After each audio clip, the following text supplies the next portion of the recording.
Have you ever looked around your life and felt like everything was spinning out of control? You wake up tired, your schedule's scattered, your goals are blurry, and you're just trying to survive another day. You keep telling yourself you'll get organized one day. But that day never seems to come. The bills pile up, opportunities slip away, and your peace of mind slowly fades. You want change, but something inside you keeps waiting for the right moment. The moment that never arrived. I've been there. I felt that weight, that quiet frustration of knowing I'm capable of more, but feeling trapped in disorganization. But one day I realized something that shook me to my core. My life wasn't falling apart, it was simply unorganized. And that's when everything began to change. See, chaos isn't always an attack from the enemy. Sometimes it's just the result of neglect. Sometimes it's what happens when we let life lead us instead of leading our lives. And the truth is, no matter how anointed, gifted, or talented you are, if your life lacks order, your purpose will always remain buried beneath the mess. Now, let's look at this from a divine perspective. The Bible says in 1 Corinthians chapter 14, verse 33, "For God is not the author of confusion, but of peace." That means if confusion dominates your life, God is not the architect of it. He designed you for order, for clarity, for direction. That's His nature. And because you're made in His image, order is meant to be your lifestyle. But here's the challenge. Order doesn't happen by wishful thinking. It doesn't show up when you feel inspired. You have to force yourself to organize your life. You have to fight through the excuses, the laziness, the comfort zones, and say enough is enough. My life deserves structure. Because until you decide to get serious about your order, you'll keep living beneath your potential. When you start to organize your life, your time, your priorities, your habits, your space, something supernatural begins to happen. Peace replaces panic. Focus replaces frustration. Confidence replaces confusion. You stop reacting to life and start directing it. You begin to see that every blessing you've been praying for requires a level of structure to sustain it. God won't pour new wine into old wineskins. He won't release your next level until you create the capacity to handle it. And I want you to hear me clearly. Organizing your life is not about being perfect, it's about being prepared. It's about becoming the kind of person who can manage success, not just desire it. Because opportunities don't wait for the unprepared. They're attracted to order, discipline, and readiness. So if your life feels like it's in pieces, maybe it's not punishment, maybe it's an invitation. An invitation to rise up, to reset, and to realign your world with purpose. God wants you to bring order into every area of your life. Your mind, your habits, your finances, your goals, your relationships. Because where there's order, His peace dwells. And where His peace dwells, progress begins. So today, I challenge you. Stop waiting for motivation and force yourself into organization. Clean the clutter, set the schedule, structure your days. Because when you do, you'll discover something powerful. Order is not just a habit, it's a spiritual principle. It's the foundation on which destiny is built. When your life is disorganized, you don't just lose time, you lose peace. You don't just misplace things, you misplace purpose. Every day that passes without order quietly drains your energy, your focus, and your faith. And the truth is, disorganization doesn't announce itself loudly. It creeps in slowly. It starts with small neglect. An undone task, a missed appointment, an ignored plan, until one day you wake up and realize your whole life feels like it's running you instead of you running it. Have you ever noticed how stress multiplies when you don't have structure? You wake up anxious because you don't know where to start. You go to bed frustrated because You didn't accomplish what mattered most. You're constantly busy but not truly productive. That's not how God intended you to live. The Bible says in 1 Corinthians chapter 14, verse 33, "For God is not the author of confusion, but of peace." That means wherever confusion reigns, peace is absent. And when peace is absent, progress becomes impossible. You see, God created the universe in perfect order. He separated light from darkness, waters from the land, day from night, everything in its proper place. And if the Creator himself functions in order, how much more should we, his creation, reflect that same discipline in our lives? Organization isn't just about managing your schedule. It's about aligning your world with divine design. Let's think about a real-life moment. Imagine someone juggling work, family, church, and personal growth all at once. They're trying to please everyone, do everything, and be everywhere. But deep down, they're drowning in exhaustion. Their mind is cluttered. Their priorities are scattered, and even their prayer life feels rushed. They're not lazy. They're simply unorganized. And as a result, what should bring joy now feels like a burden. They're running fast, but they're not going far. That's what disorganization does. It robs you of clarity. It makes you feel overwhelmed by everything, yet accomplished in nothing. You begin to confuse motion with progress. You start living in survival mode instead of growth mode. But once you begin to organize your life, even in small steps, something powerful begins to shift inside you. You realize that peace isn't the absence of problems. It's the presence of order. Organization is not just a practical discipline. It's a spiritual act of obedience. When you organize your time, you're honoring the gift of time God gave you. When you manage your resources wisely, you're showing gratitude for provision. When you plan your day intentionally, you're declaring that your purpose matters. That's why life organization is not optional for people who want to live with meaning. It's essential. So many people pray for new blessings, new doors, new opportunities, but they haven't built the structure to sustain them. They want more from God without managing what they already have. But divine increase always follows divine order. Before God multiplies, he organizes. Before he promotes, he prepares. And sometimes what you're calling a delay is really God waiting for you to get organized enough to handle what you're asking for. I want you to think about this. How can God trust you with more when you are still losing track of what's already in your hands? Organization tells heaven, I'm ready for more. It signals maturity, readiness, and responsibility. It creates space for growth, creativity, and rest. And when your life is in order, your mind becomes calm, your faith becomes clearer, and your spirit becomes stronger. So if you truly want to experience peace, progress, and power, start by organizing your life. Clear your physical space, structure your spiritual disciplines, plan your daily habits, and align your priorities with purpose. Because order is not just about tidying up your environment, it's about transforming your mind. When your life is structured, you don't chase opportunities, opportunities find you. And I want to remind you today, God can do great things with a life that's in order. Your next level depends on your ability to steward the present one. Discipline today creates destiny tomorrow. So force yourself to organize your life, not because it's easy, but because your future depends on it. Every organized life begins with one thing: self-discipline. You cannot organize your world if you cannot first organize yourself. Self-discipline is the silent architect behind every great life. It's the ability to do what needs to be done, even when you don't feel like doing it.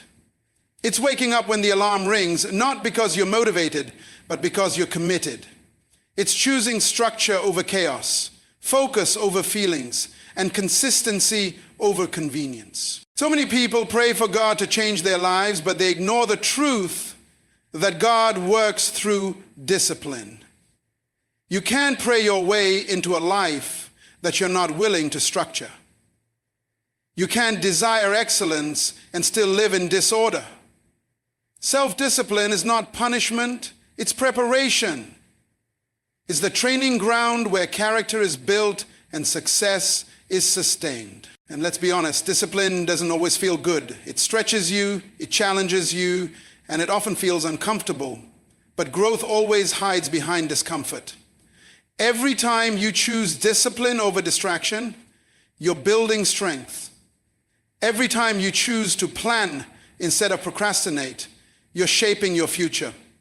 Every small disciplined action compounds into a lifestyle that commands respect and produces results. Think about your time. How many hours slip away each day because of disorganization?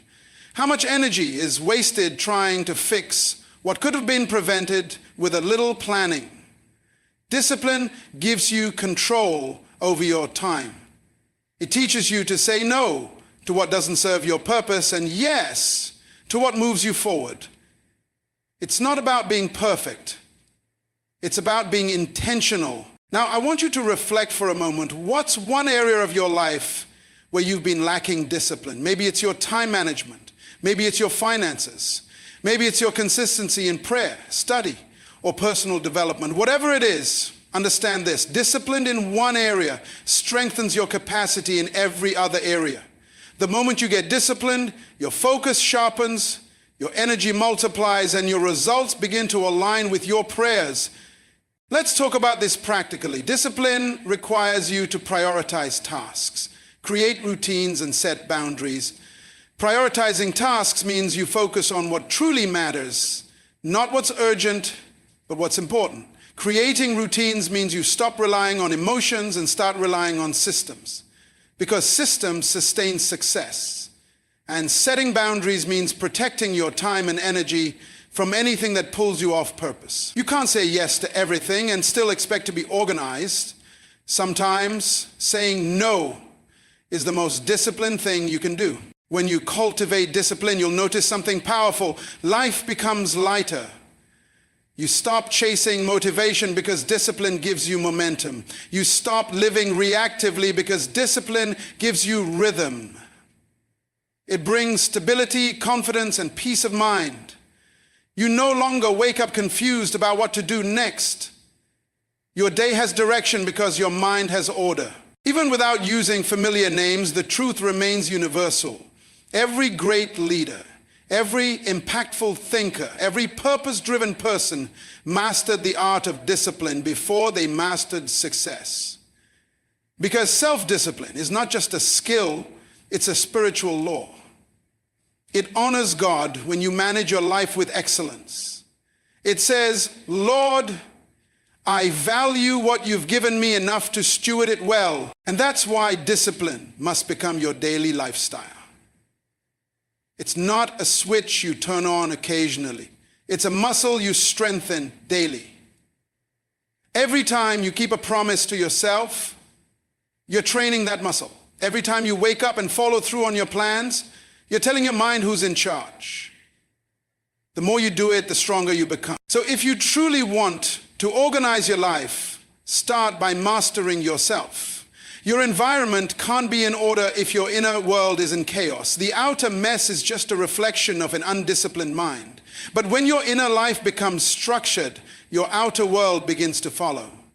Discipline brings harmony, and harmony creates momentum.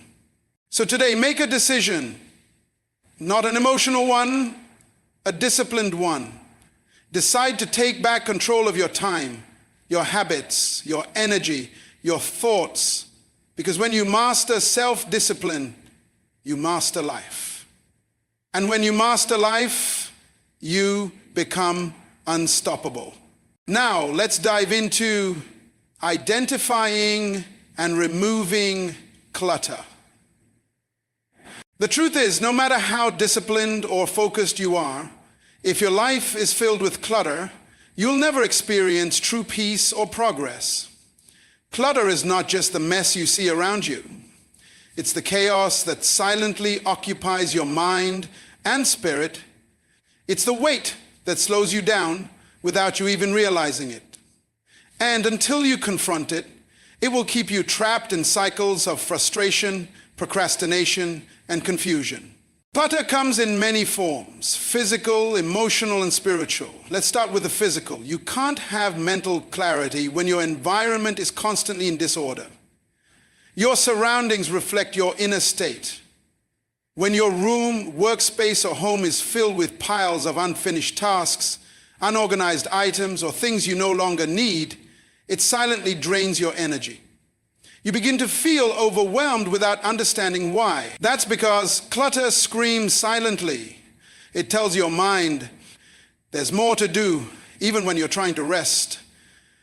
But when you start decluttering your physical space, you make room for focus, creativity, and calm. Then there's emotional clutter, the kind that hides behind your smile. This is the clutter of old hurts, regrets, unforgiveness, and unresolved feelings. It's that quiet resentment you've been carrying for years, that guilt you never let go of, that disappointment you keep replaying in your mind. Emotional clutter makes you heavy, and no matter how well you organize your schedule, you'll still feel stuck if your heart is cluttered with pain. You can't walk into new seasons while holding on to old wounds. And then there's spiritual clutter, the most dangerous of all. This is the noise that distracts you from hearing God clearly.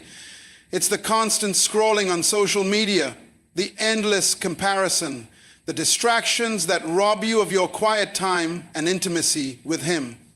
You tell yourself you're too busy to pray, too tired to read, too distracted to focus, and yet that's where your strength is being drained.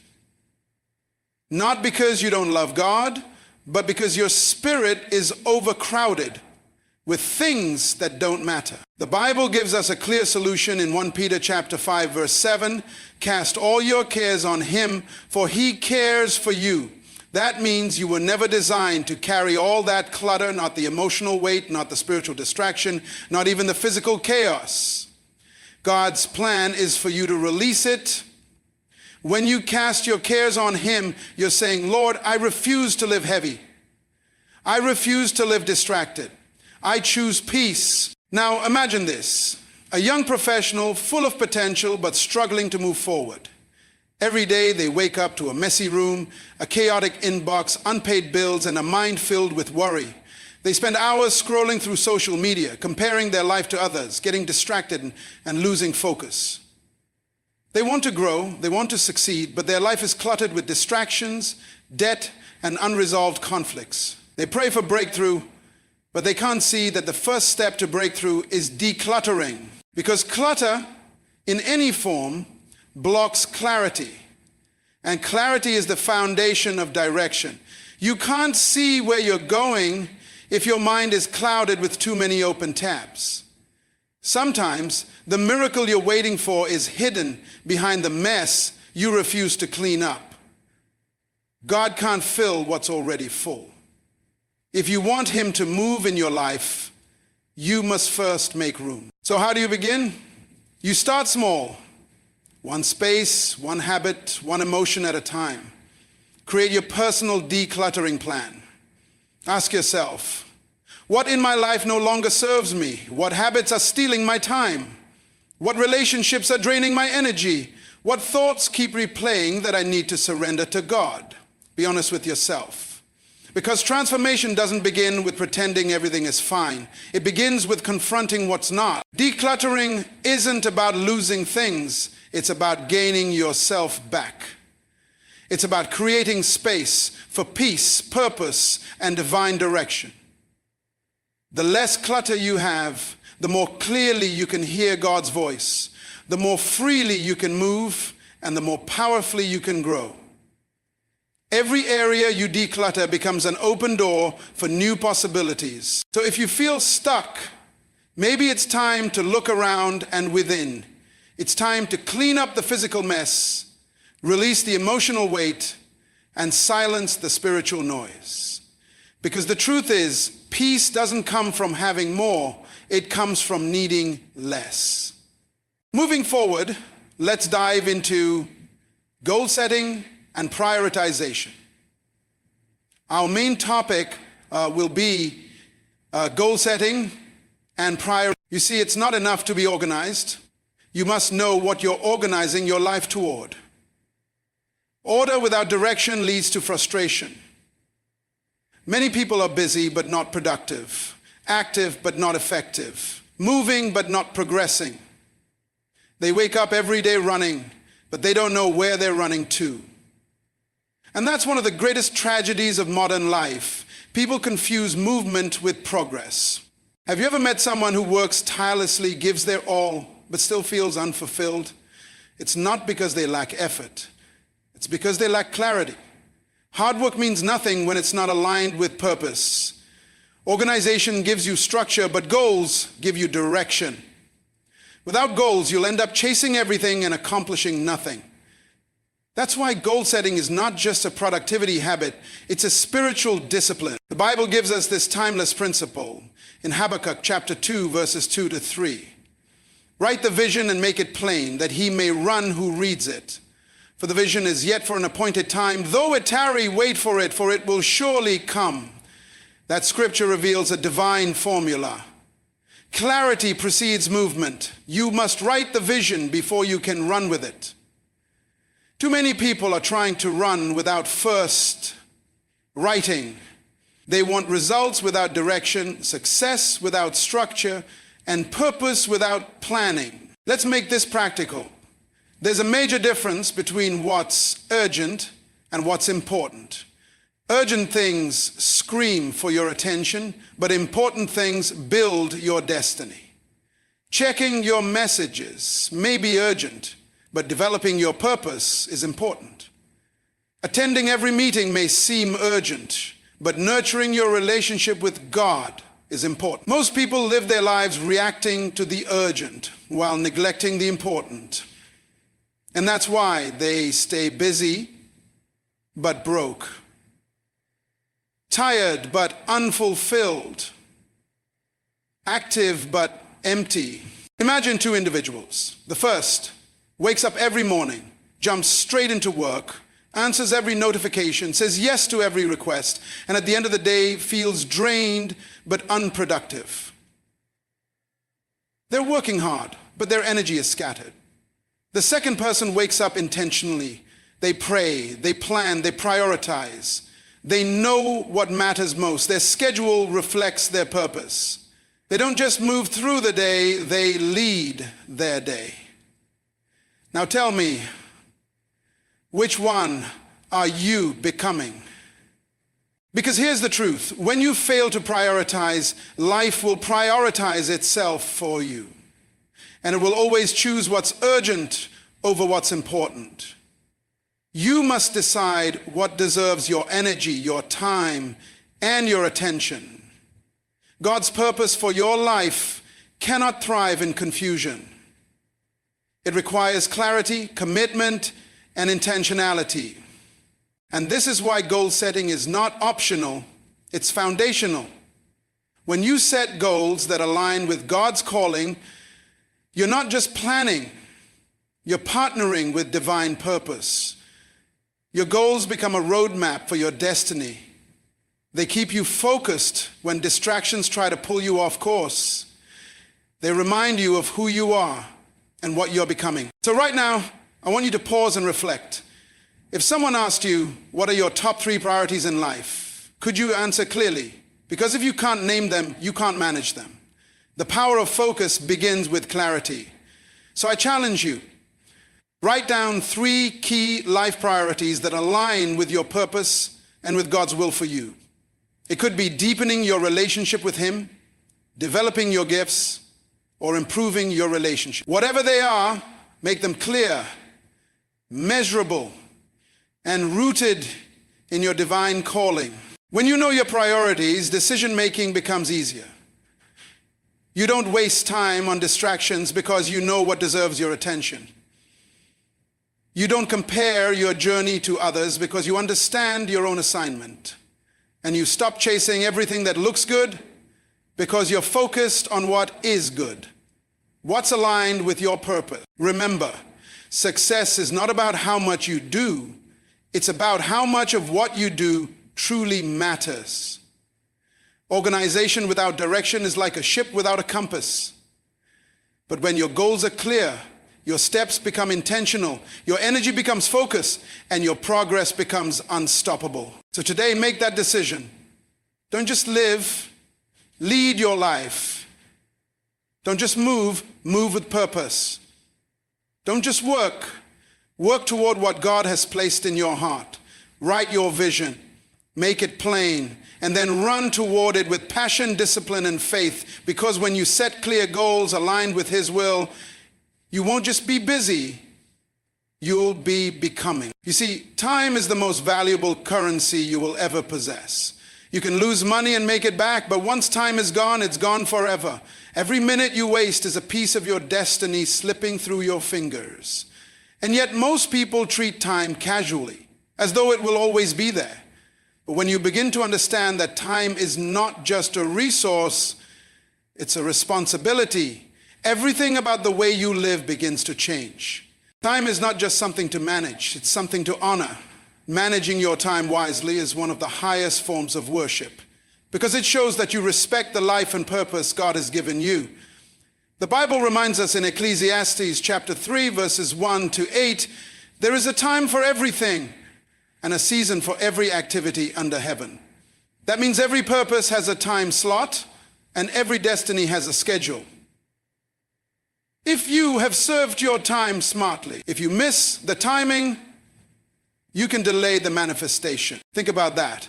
God designed your life in seasons. Moments of planting, moments of growing, moments of harvesting. But if you're out of rhythm with time, you'll find yourself either doing the right thing at the wrong time or the wrong thing at the right time.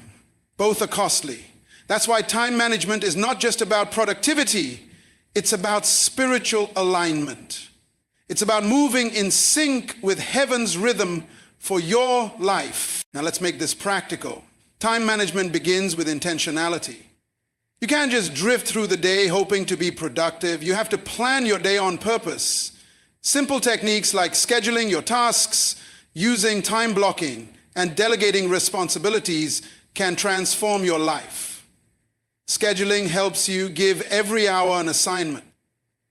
Time blocking forces you to focus on one thing at a time without distraction.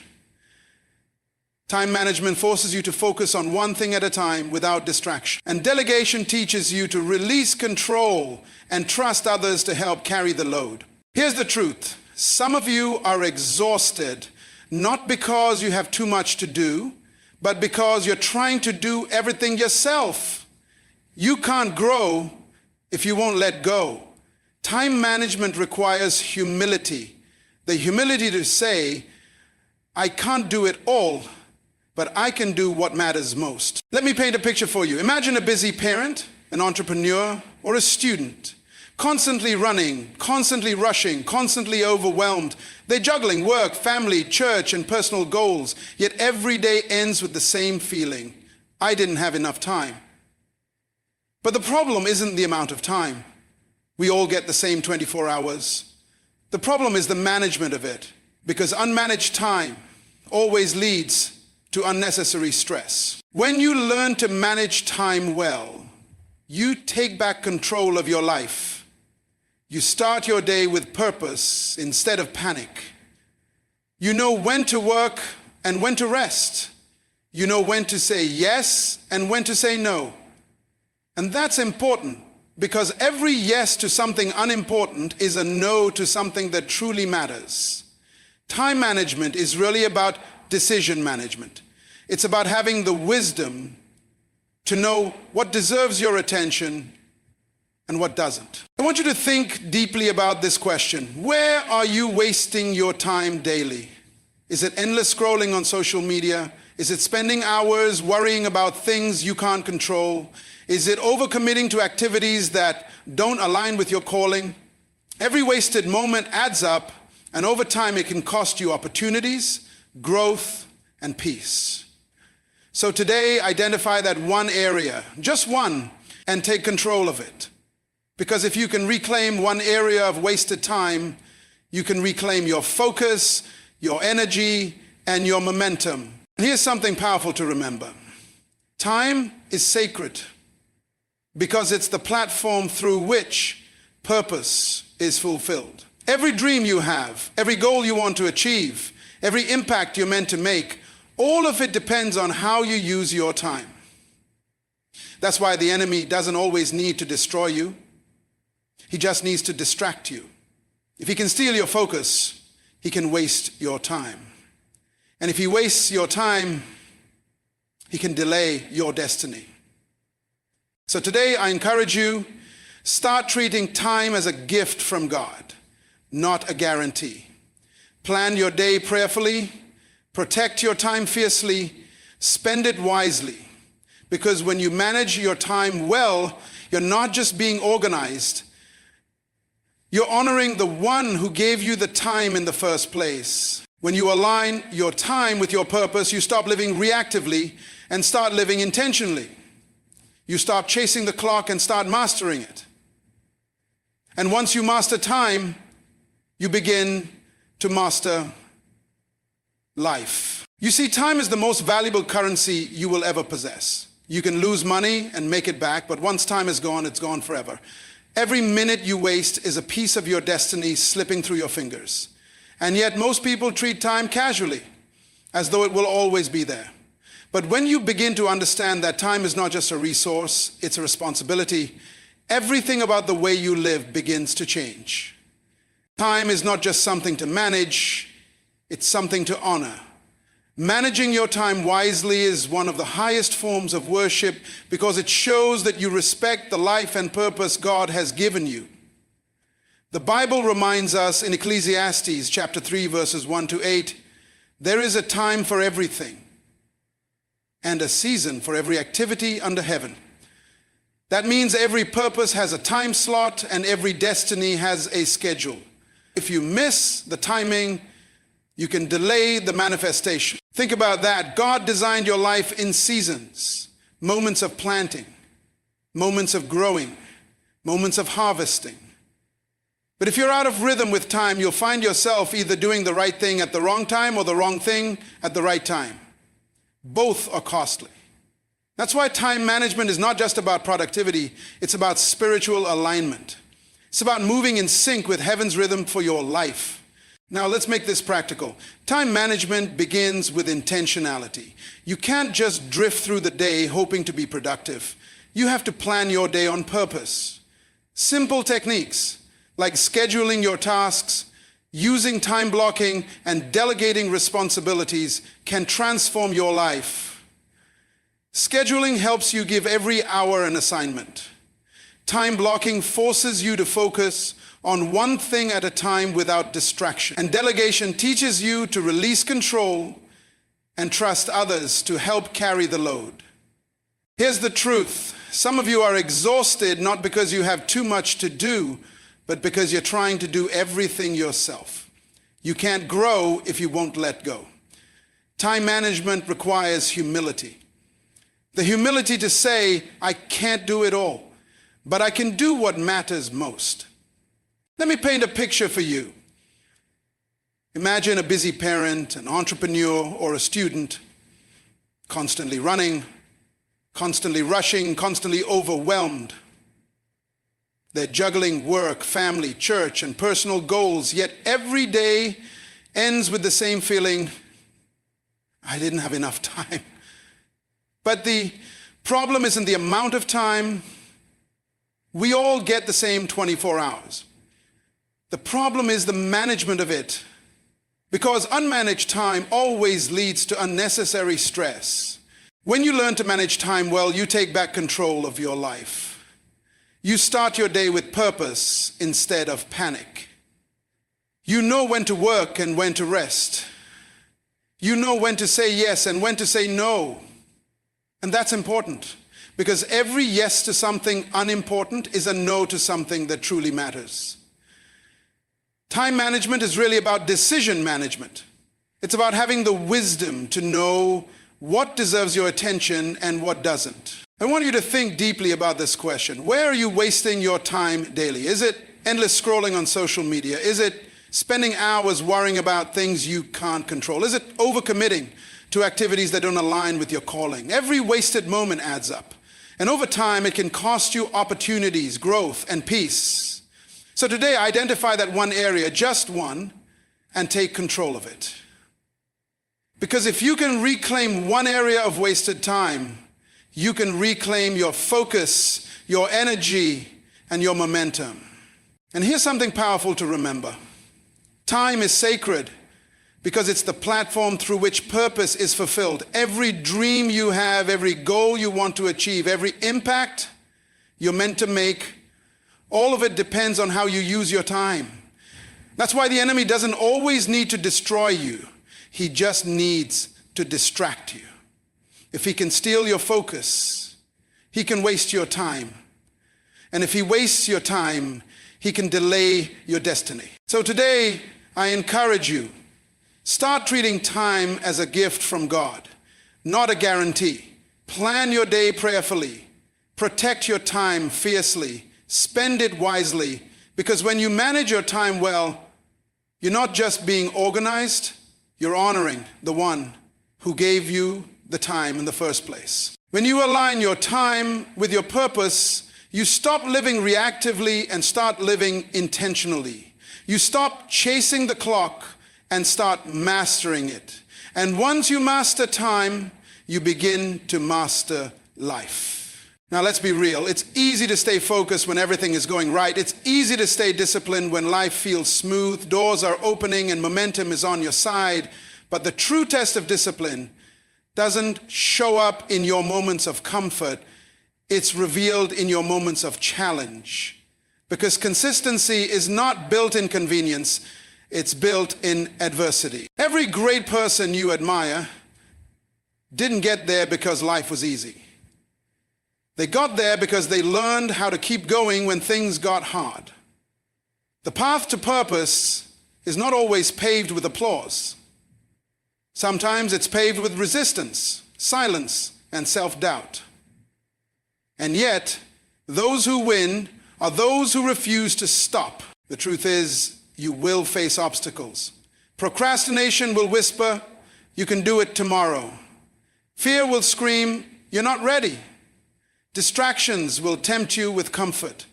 And negative influences will try to convince you that you're wasting your time. But here's what I want you to remember. You are not fighting alone.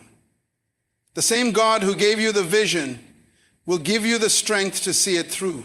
The Bible says in Philippians chapter 4, verse 13, I can do all things through Christ who strengthens me. That's not just a verse for motivation, it's a declaration of empowerment. It means even when you feel weak, even when you want to quit, there's a supernatural strength within you that refuses to give up. Every time you get back up, every time you try again, every time you push through, that's Christ's strength in you manifesting. Let me share something with you. Consistency doesn't mean perfection. It means persistence. It means showing up even when you don't feel like it. It means praying even when you're tired.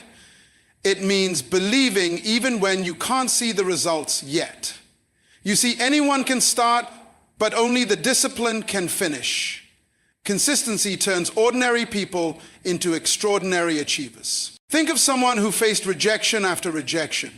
Maybe an entrepreneur who started with nothing, a teacher who poured into students with little recognition, or an artist who kept creating even when no one noticed. They didn't stop because of obstacles. They saw those obstacles as part of their training ground. Every failure shaped their resilience. Every setback deepened their strength. And eventually, their persistence opened the doors that talent alone could never open. You've got to understand that success is not about speed, it's about stamina. It's not how fast you start, it's how long you can endure. Life will test your consistency through disappointments, delays, and discouragements. But when you keep moving forward in faith, you become unstoppable. Because consistency over time, and here's something practical. To stay consistent, you need daily systems that anchor you. Start your day with prayer. That's how you align your spirit. Reflect often. That's how you stay aware of what truly matters. Create routines that protect your focus. That's how you stay productive. And build resilience. That's how you keep going when everything in you wants to stop. Ask yourself, what usually stops me from being consistent? Is it fear? Is it comfort? Is it distraction? Identify it, because you can't defeat what you don't define. Once you recognize your obstacles, you can begin to manage them, not let them manage you. And let me tell you, when you keep showing up, something powerful happens. Heaven begins to recognize your consistency. Breakthroughs begin to respond to your persistence. Opportunities start to open for those who don't quit. Because God rewards faithfulness, not feeling. You may stumble, you may slow down, you may even fall. But if you refuse to stop, you win. Because every time you push through an obstacle, you're not just moving closer to your goal, you're becoming stronger, wiser, and more disciplined. You're becoming the kind of person who can sustain the blessing when it finally arrives. So stay consistent. Don't let procrastination steal your time. Don't let fear silence your voice. Don't let distractions pull you off course. And don't let negative voices make you forget who you are, because the God who called you has already equipped you. All you have to do is keep moving, one step, one day, one prayer at a time.